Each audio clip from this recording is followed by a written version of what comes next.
ब्राह्मण को भोजन नहीं करा पा रहे हैं, मान लो आप गौ माता को रोटी नहीं दे पा रहे हैं, श्वान को भोजन नहीं दे पा रहे, कौवे को भोजन नहीं दे पा रहे हो, और मान लो गया ब्रह्म कपाली या कहीं पिंडदान नहीं कर पा रहे हो, तिलांजलि तर्पण नहीं कर पा रहे हो, तो एक काम जरूर करना, जल के पात्र में 2 बूंद गंगा जल डालना और वो गंगा जल शंकर को रोज 16 दिन तक चढ़ाइए, पितृदोष समाप्त हो जाए। जब ज्यादा घर में पितृदोष हो ना, ऐसा लगे कि पितृदोष बहुत ज्यादा है, 1 रुपये कमा रहे हैं, 1.25 रुपये खर्च हो रहा है, हाथ में पैसा नहीं टिक रहा, दुकान 4 दिन अच्छी चल रही है, फिर व्यापार डाउन हो जाता है, कोई पैसा लेकर भग गया, नहीं दे रहा, कहीं कर्जा मात्रा बढ़ गई है, ये पितृदोष के लक्षण है कुछ। इसमें आपके घर में जो भी रुद्राक्ष पड़ा हो, जो भी रुद्राक्ष रखा हो, क्योंकि संभाल के तो आप रखते नहीं, पटक देते हो यहां में, जो भी रुद्राक्ष आपके घर में रखा हुआ, एक पानी के पात्र में उस रुद्राक्ष को डाल दीजिए, उसमें 1 चावल का दाना डाल दीजिए।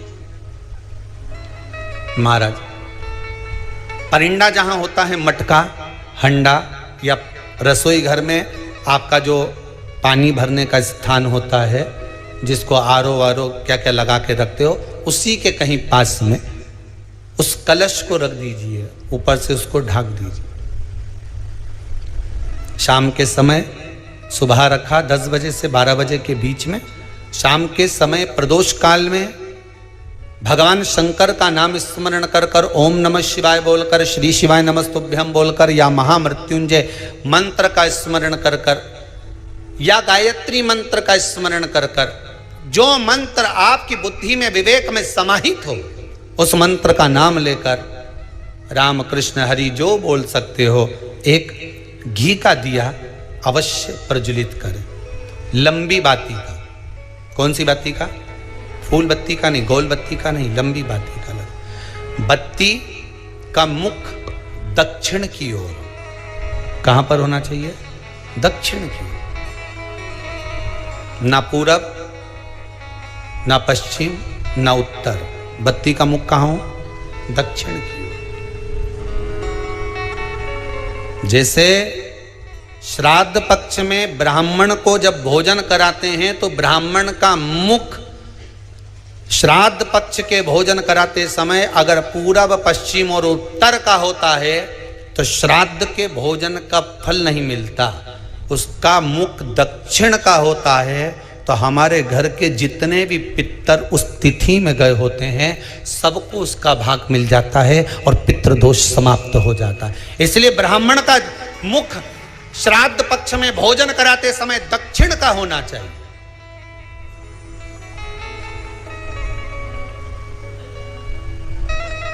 ब्राह्मण का मुख दक्षिण का हो।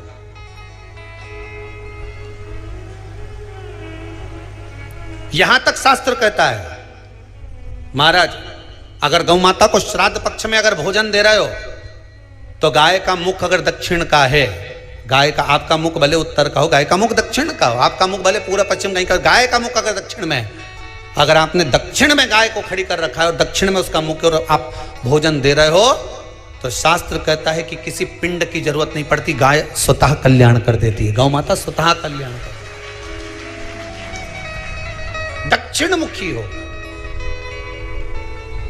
तो दिए की जो बाती का मुख कहां होना चाहिए? दक्षिण का। और दक्षिण का मुख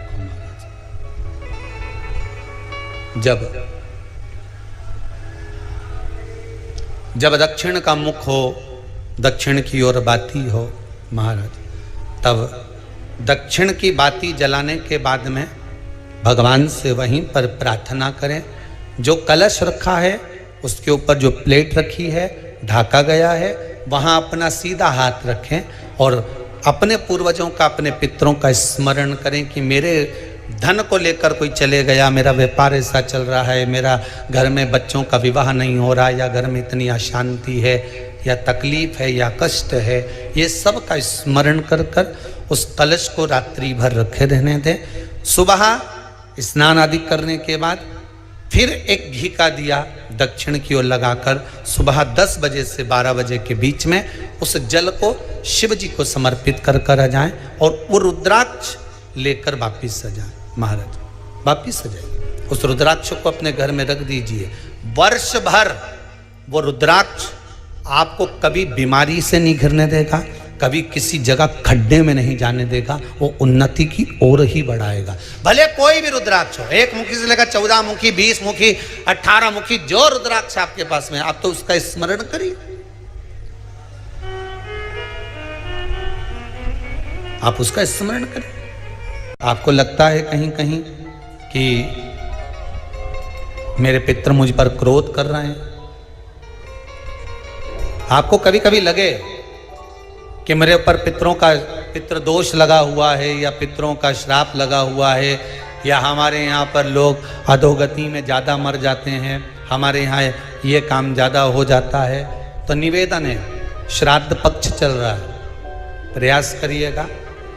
एक चावल की कटोरी में, कटोरी के अंदर थोड़ा सा चावल रख लीजिए कच्चा, उस चावल की कटोरी में एक बेलपत्र, थोड़ी सी दुर्वा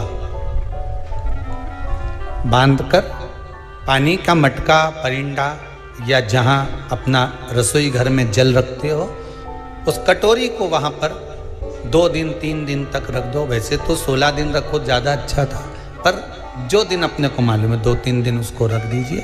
घी का दिया लगाइए। 3 दिन के बाद में उस दुर्वा को, उस बेलपत्र को शिव बाबा को समर्पित कर दो। चावल पूरे घर में घुमाने के बाद चिड़िया को या नदी में या किसी जीव को प्रदान कर दो। महाराज पितृदोष के निवारण का सुंदर तरीका। कल आपको वो काम नहीं हो रहा है, बहुत दिनों से आप प्रयास कर रहे हो और काम अटका पड़ा हुआ है, तो प्रयास करना।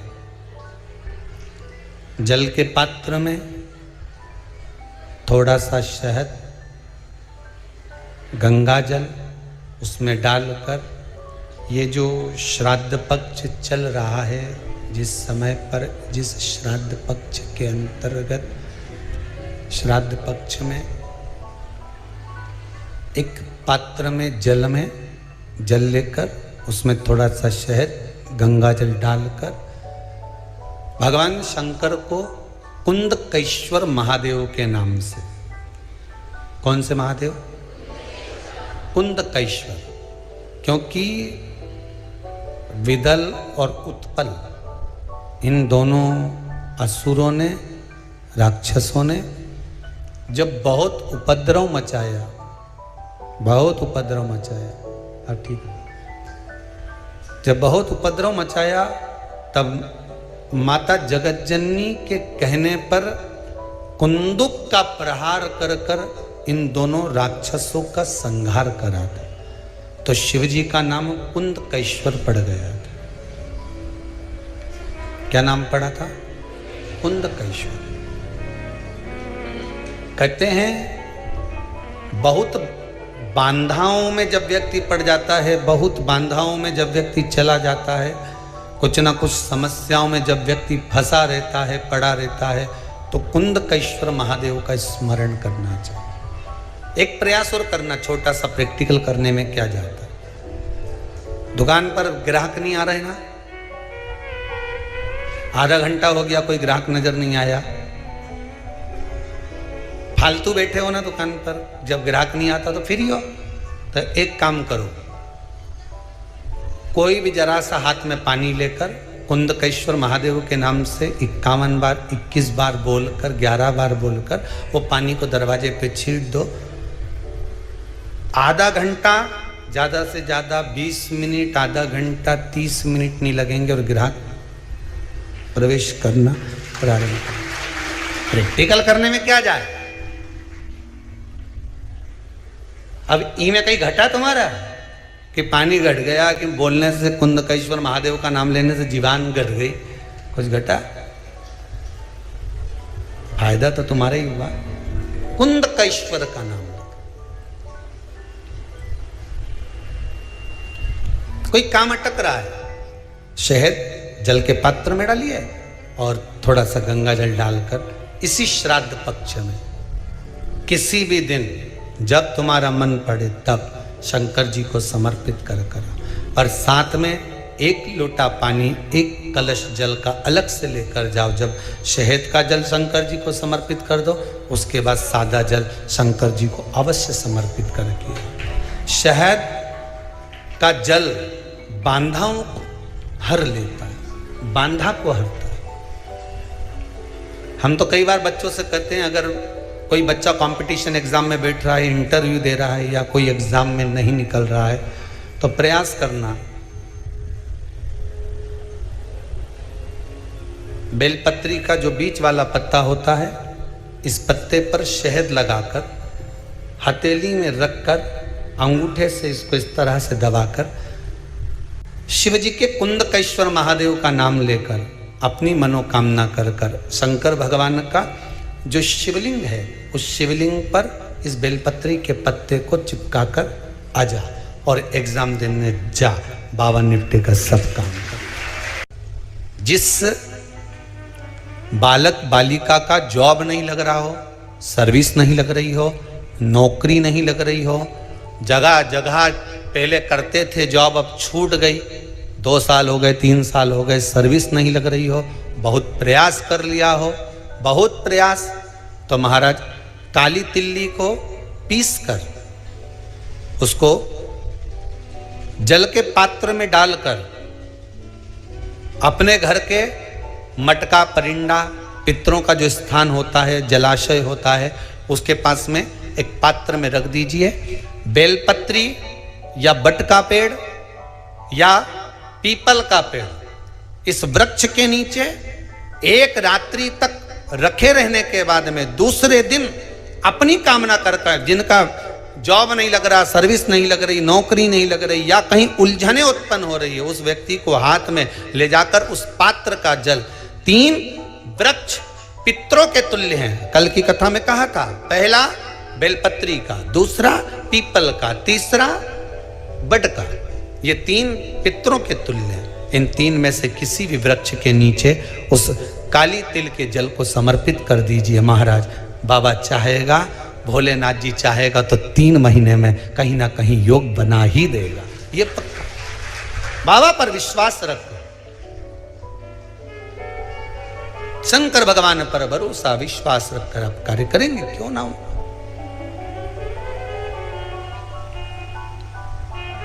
श्राद्ध पक्ष में महाराज पीपल के पेड़ के नीचे मात्र काली तिल्ली का पानी ही डाल देने से पितृदोष का निवारण हो जाता है। किसी लड़के की लड़की की विवाह शादी नहीं हो रहा हो, मंगल विवाह नहीं हो रहा हो, पानी के लोटे में थोड़ा सा काला तिल डालकर श्राद्ध पक्ष में पीपल के पेड़ के नीचे चढ़वा दीजिए। महाराज पितरों की शांति होती है, घर में मंगल कार्य होता है, मंगल कार्य हो जाता है, पितृदोष का निवारण होता है।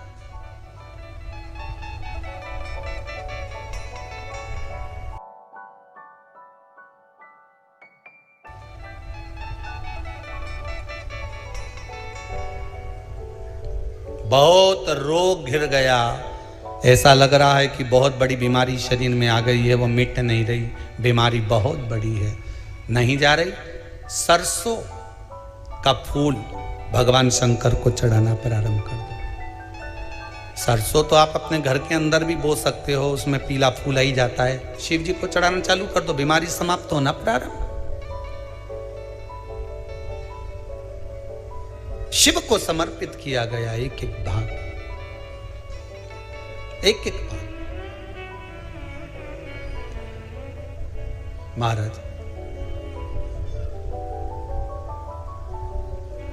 लगे ऐसा कि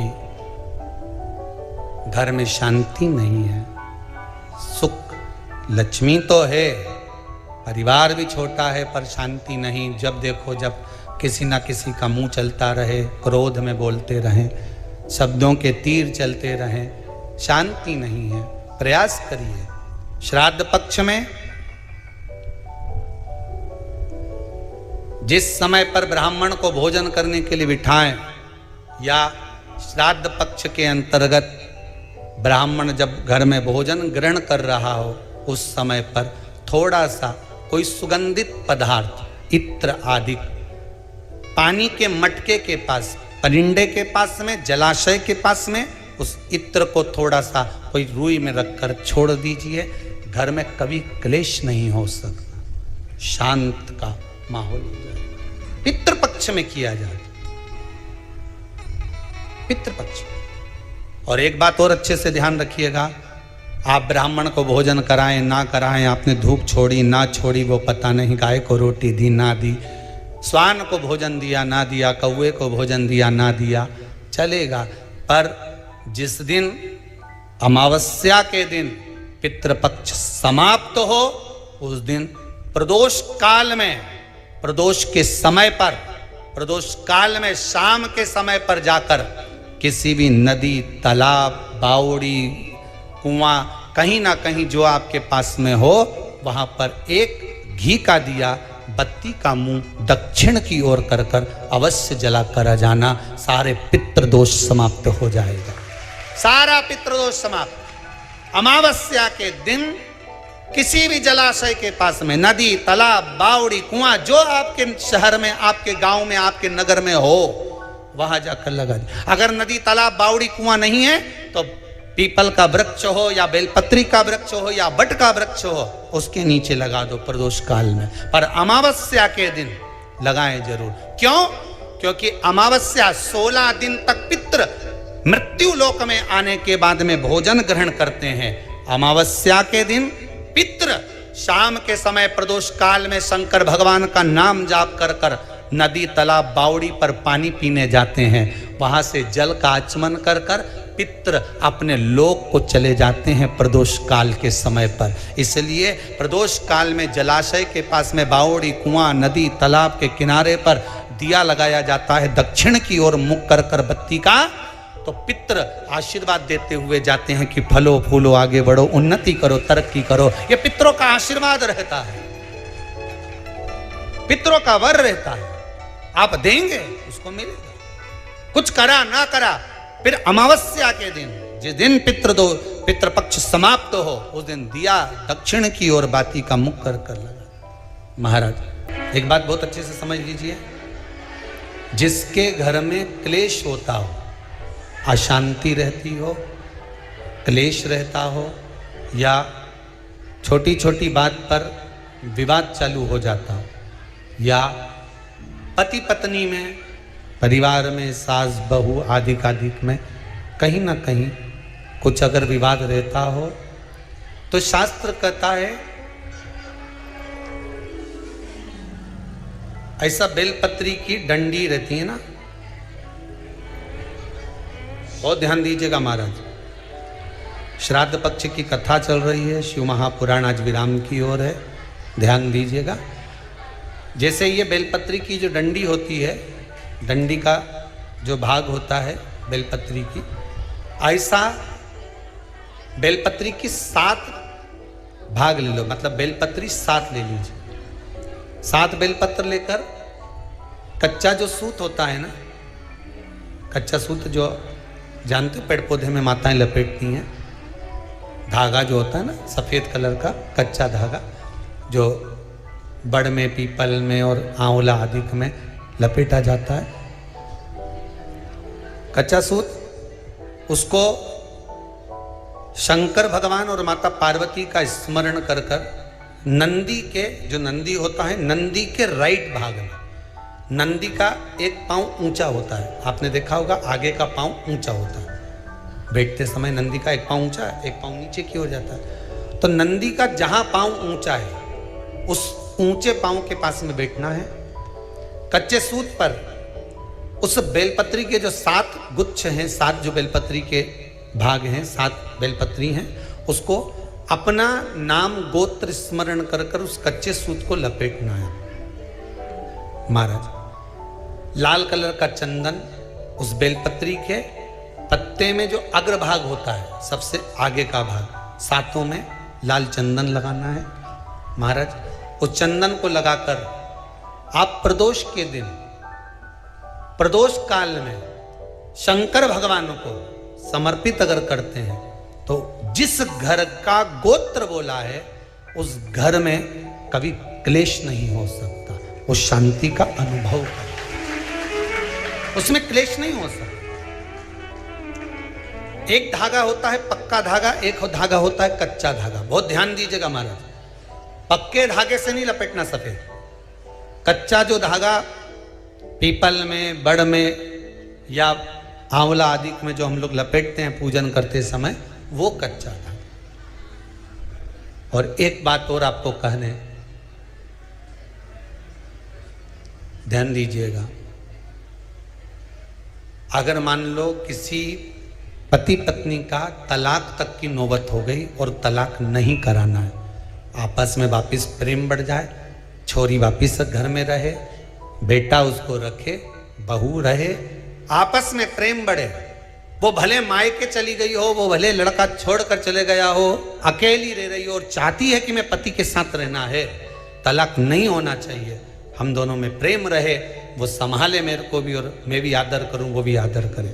तो मेरा निवेदन है, कच्चा जो सूत होता है, कच्चा जो धागा होता है, नंदी के ठीक पीछे बैठकर कोई साथ में आपका परिवार का कोई व्यक्ति चले जाए और हस्तकमल को, जिसको अपने परिवार में वापिस रहना है, उस स्त्री हो या पुरुष हो, दोनों में से कोई भी नंदी के पीछे बैठकर सोमवार की जिस दिन अष्टमी पड़े उस दिन नंदी के पीछे बैठकर हाथ को ऐसा बंद करना है, हाथ में एक बेलपत्री रखना है, सीधी सीधी बंद कर कर 7 बार उस हाथ पर कच्चा सूत लपेट देना है, उस सूत को वापस निकाल लेना है।